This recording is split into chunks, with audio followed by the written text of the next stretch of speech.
నమస్తే, welcome to Taksh media news.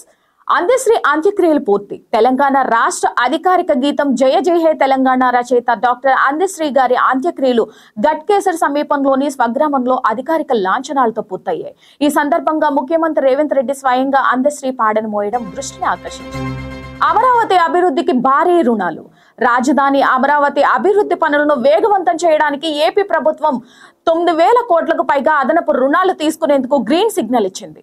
మౌలిక సదుపాయాల కల్పన కోసం ఈ నిధులను వినియోగిస్తున్నారు.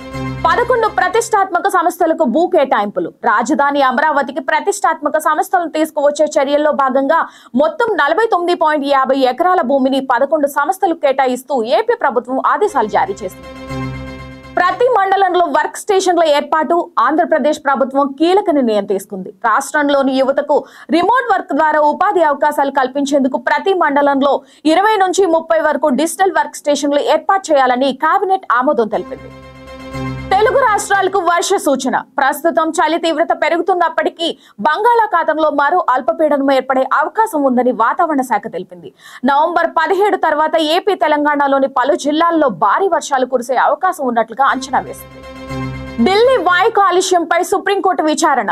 దేశ రాజధాని ఢిల్లీలో ప్రమాదకర స్థాయి చేరిన వాయు కాలుష్యం AQI 347పై సుప్రీంకోర్టు విచారణ చేపట్టనుంది. పంట వ్యర్థాల దహనం మరియు పరిశ్రమల కాలుష్యంపై ప్రభుత్వం చర్యలపై కోర్టు సమీక్షించే అవకాశం ఉంది. పెట్రోల్, డీజిల్ ధరలు. నవంబర్ 13వ తేదీన దేశవ్యాప్తంగా పెట్రోల్, డీజిల్ ధరల్లో స్వల్ప మార్పులు లేకుండా దాదాపు స్థిరంగా ఉన్నాయి. ప్రధాన నగరాల్లోని ధరల వివరాలు వార్తల్లో ప్రచురించబడ్డాయి. విశాఖలో ఐటీ కంపెనీల కోసం రోడ్ల విస్తరణ. ఏపీ కేబినెట్ నిర్ణయాల ప్రకారం విశాఖపట్నంలో ఐటీ కంపెనీలకు మౌలిక సదుపాయాలు మెరుగుపరచడంలో భాగంగా రోడ్ల విస్తరణ పనులకు ఆమోదం లభించింది.